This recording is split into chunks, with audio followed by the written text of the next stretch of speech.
Hello friends and welcome here. Today I'm coming at you completely barefaced and with my morning hair because this is my time. If I don't do this now, I'm not gonna get it done.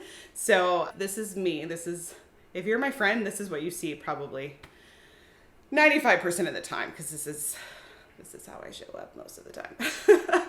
So today I wanted to talk to you more about labor pain. In my last video, I shared my top 5 reasons for choosing an unmedicated birth.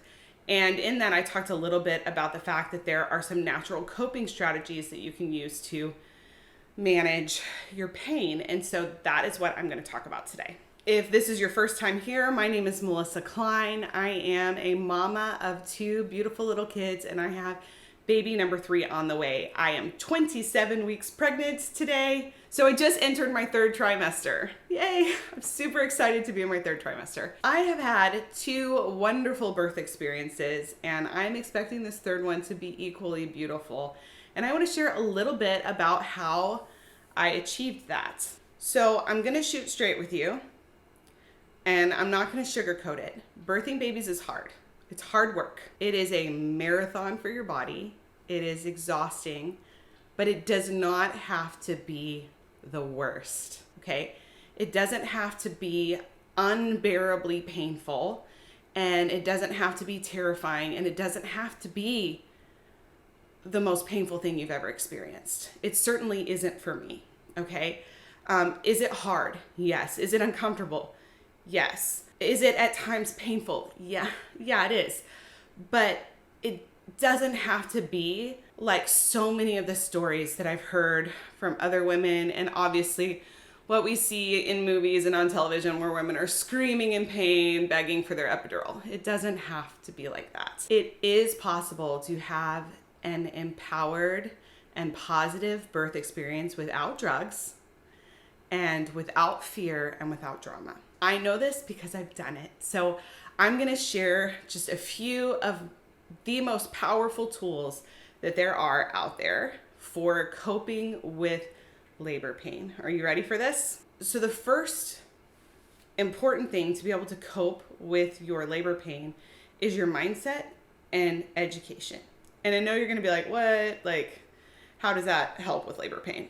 Hang with me here. Let me explain to you, okay? Your body was made to birth babies. The way that your body and your baby work together during labor is pure magic. And understanding how your body works is so important to being able to walk into that labor room, that D-Day, with confidence. So I cannot emphasize this enough. Take a birth class. Take a birth class, a good one, okay? I highly recommend going to either like a midwife or a doula or a birthing center because their focus is so much on the natural process of childbirth, and it's a little different from the class you're gonna get through a hospital. So even if you're planning to birth at a hospital, I encourage you to take an in-depth birth course that's gonna take you through all the things that are happening in your body and what to expect and what is normal. And the reason why education is so important is because the more you understand what's happening in your body, the less space there is for fear. The more you understand how your body is created to go through this process, the more confident you're going to feel that you are able to do it. And knowing that you can is such a big piece of the pie because you're not going to be afraid that you can't do it, that you can't make it through it. There are some really great books on birth as well. One that I really, really love is by Mama Natural. I think it's like Mama Natural's Week by Week Guide to Pregnancy and Labor or something like that. I will link to it in my notes. It is a really great book. It kind of talks about all the things that go on in your body during pregnancy, ways to support your body and your baby with nutrition and exercise and all those things. It's really great. And she also has an online birth course that's really wonderful. So love the birth classes. Educate yourself because you need to have the right mindset walking into that room. That is step number 1 of coping with labor pain, is knowing that you can. And feeling confident and capable is critical in your journey. And so working on your mindset toward birth and toward your body and toward yourself going into that situation is super important. I do affirmations and scriptures and prayer all through my pregnancy. So I practice those things. I meditate on them. I have them deep in my heart. I know them. I know my affirmations. And if you are new to meditation and affirmations, please check it out.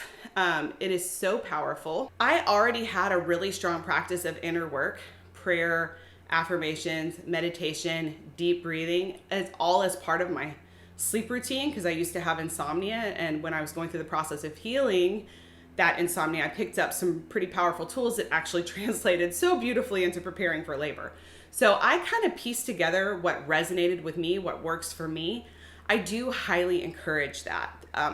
Finding the things that really resonate with you. You can say things all day long. You can speak them out, and it's not going to do anything if you don't believe it. And so you need to find statements that you know are true. And sometimes you have to dig for those. I'm going to share just a couple of my affirmations with you just to let you know what I'm talking about. And these are things that I have in my heart that I believe and I know because of my education. I know these things to be true, and I can declare them with confidence. I welcome my contractions with gratitude and joy. I am strong and capable. I was made to do this. My labor is an ocean of love, and I ride each contraction like a wave of love. Every contraction brings me closer to my baby. My body has everything it needs to birth this baby. I can hold peace and discomfort together with grace. Okay, so those are some of mine. I think I have like 30 or 40 affirmations. And those are things that I've built up over time through a practice of meditation and prayer and seeking the Lord on what He's speaking over me and over my birth and over my baby. So I'm a Christian. Obviously, I'm talking about God. That may not be your path, and that's your business. I'm not here to push this on anybody, but I do believe your thoughts are powerful and they affect your outcome. So get intentional. There are scriptures that talk about taking our thoughts captive and the power of our thoughts and the power of our words. So yeah, what you think and what you speak out, it matters. Take charge of your thoughts and get focused. The next key is learning how to relax. Labor pain serves a purpose. I know I'm going to sound a little crazy here, but pain, okay, think of it as your guide. It's data. If you really tune into your body, you can let that pain guide you to a new position or a new relaxation technique. It will help you find a way to birth your baby effectively and efficiently. So moving throughout labor is important for relaxation. That's going to help you find your groove. Walking, squatting, lunging, cat and cow, leaning on something. These are all things, and there's so many more that help ease that discomfort and help your body effectively open up and help that baby move down. So contractions are your friend. Embrace them, okay? They come in waves. They build, they peak, they release, they build, they peak, they release. So I know I'm going to sound like a total hippie here, but this is something that helps me. I'm going to share it with you. Maybe you'll find some imagery that helps you. But I imagine my labor like an ocean of love. And each contraction is a movement in that ocean that is bringing me closer to my baby. I welcome every contraction. Contractions open your body to make way for your baby. They move your baby down. You want contractions. You need contractions. Don't fight them. Love them. Welcome them. I know I sound insane, okay? But when you welcome them, when you love them, when you embrace them, it makes it so much easy to just surrender rather than that urge to tense up and brace yourself through them. You do not want to do that. You do not want to brace yourself through a contraction. I've done it. You don't want to do it. If you can loosen your body and surrender to that contraction, welcome it with love, it will be so much easier. So much easier. So how do you do that? Right? Mindset, I've already talked about, that's important. Knowing that they're good and wanting them and welcoming them is a big part of it. If you're dreading your contraction coming, it's going to be a lot harder to surrender to it. Right? If you're just like, oh, I don't want the next one to come, and you're tightening everything up. If you're tightening your pelvic floor while your body is trying to open it up, you're just going to make things go longer, and it doesn't feel good. Tension increases pain. So you need to relax. So some just outside of mindset, which you need to do. Mindset. Okay. You need to do it. But outside of mindset, some really practical ways to relax your body in the middle of a contraction when maybe you don't really want to relax your body, but you can do it. And here are some ways. Okay. One of them is to relax your jaw. Literally let your jaw fall open. Your jaw somehow is connected to your cervix. There's research out there. I don't fully understand it, but if your jaw is tense, typically your cervix is also going to be tight. So you want your jaw loose, okay? Another way you can loosen your jaw is called horse lips, and it sounds like what it is.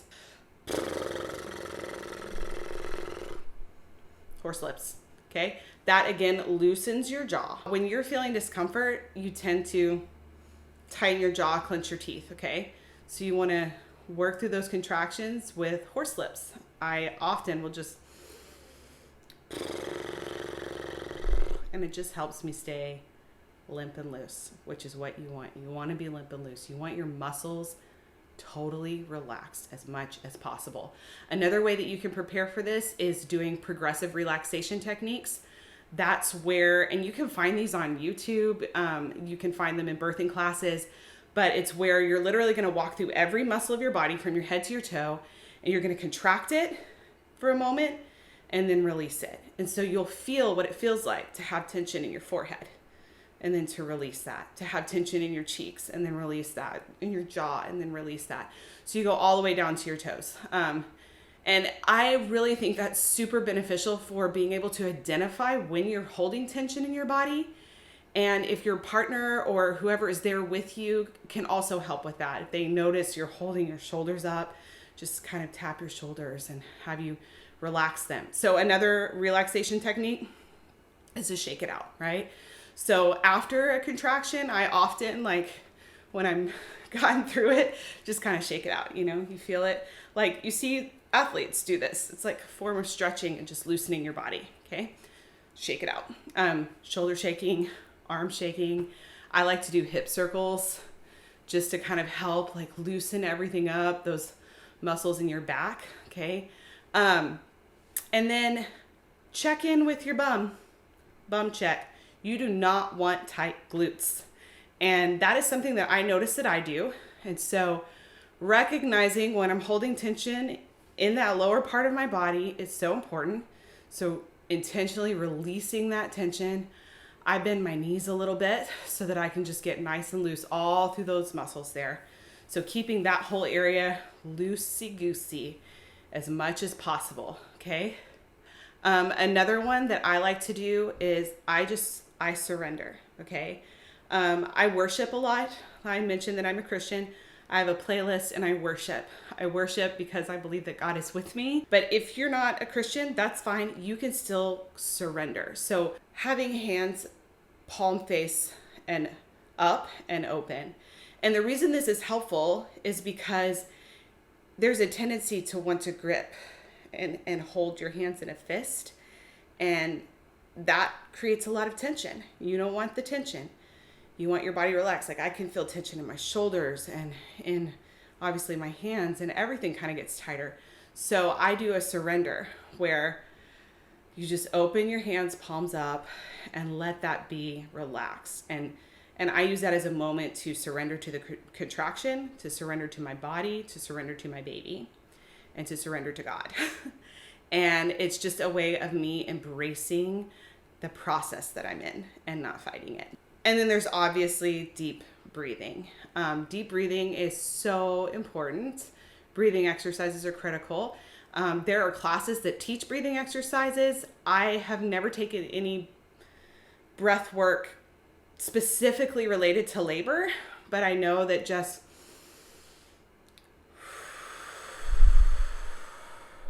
a deep breath is so powerful. And I do these exercises daily. I do deep breathing exercises daily. And you really want them to be second nature. You want to know how to calm your body through your breath. So start working on that now. If you need to take a Lamaze class or some sort of birth class to that's focused on breathing, do it. You can research different breathing techniques for anxiety, for sleep, for panic attacks. Those kind of breathing techniques work beautifully in labor. One of the movements that I love to do during labor is squats. I know it sounds crazy, but it is a way for me to visualize surrendering and opening up my body. So when a contraction is coming, rather than tensing up my body and wanting to go on my toes, I take my breath, I surrender, and I just sink right into it. And I visualize that contraction opening up my cervix and moving my baby down. And it is so powerful. So practice squatting now. Get comfortable with the squat, with a deep squat. And doing that during labor, for me, really helped me stay relaxed, helped me keep my bum relaxed, helped me keep my pelvic floor relaxed, helped me visualize and stay open to that contraction and surrendered to my body. Another tip I have for dealing with labor pain is utilizing aromatherapy. I love using my essential oils. I use them throughout pregnancy and throughout labor. I use them for just random aches and pains, for hormones, for supporting my emotions. And I love them so much. And one of the most powerful ways to use them is to pair them with your affirmations and your mindset work. Your sense of smell is directly connected to your memories and your emotions. And so connecting those affirmations with an oil just totally amplifies them. It's amazing because if you use the same oil all the time with your affirmations, then when you smell that oil, you're not only recalling those affirmations much more easily, but you're also recalling those feelings of strength and power that you feel when you speak those affirmations out. And so using oils along with affirmations, super powerful, highly, highly recommend it. I use Young Living oils. I am a huge fan of the company and of the quality of their product. Do be sure that you're using high quality essential oils that are extracted, steam distilled, not with chemicals and stuff like that. You don't want that in your birth room. But good high quality oils are just such an awesome tool to use. If you're new to oils and you want to learn more about how I use essential oils during pregnancy and labor, shoot me a message, reach out, hit me up on Facebook. I'll put the link in my notes. I love talking about oils and pregnancy. I have an oily education group where I share tips and tricks on how to use oils in your everyday life and how to use them in pregnancy and labor, and I would love to have you over there. Finally, I think my last tip will be hire a birth doula, okay? They are worth every single penny. A doula is a birth professional who is solely focused on mama, okay? They know exactly how to do counter pressure. Shoot, I didn't talk about counter pressure. Counter pressure is another really great one for coping with pain. Having someone put pressure on your back or do hip squeezes. Hip squeezes were my favorite thing. Typically, once you hire your doula, she'll meet with you. She'll talk to you about the different techniques that she likes to use. You guys can practice some of them together. And I keep saying she. I mean, I bet there are doula dudes. My doula is a she. So sorry, doula dudes. you're welcome here, okay? So a doula is there to help you remember all of these techniques, and your husband can totally do that for you. I love it when husbands are super involved in birth. My husband is very present and very involved during my births, but I love having him there to hold my hand and look me in the eye and tell me I'm beautiful and tell me I'm doing a good job. He's kind of my cheerleader. He's totally free to be that, and my doula is the one that I'll be like, oh, squeeze my back or squeeze my hips, or she's the one I communicate with about what I need. She knows how to communicate in short phrases, because I don't want people talking to me a lot during labor. When you get to a certain point, you don't want to use a lot of words. So it's really awesome to have someone who just is really tracking with you there. Love the doula. Hire a doula. That's my final tip. Okay, there's so much more that I could talk about, but I'm going to wrap this up. These are the easiest and most effective ways to cope with pain during labor, okay? Have a great mindset going into it. Know your affirmations. Believe that you can do it. Relax your body. Learn those relaxation techniques and practice them now so that they are second nature to you when it comes time for labor. Hire a doula, okay? Those are really incredible tools that will help you. Thank you so much for being here. Thank you for clicking on this video and watching. As always, if you liked it, please click the like button, subscribe, share with your friends. It would mean a lot to me. Thank you so much, and I'll hit you up next time.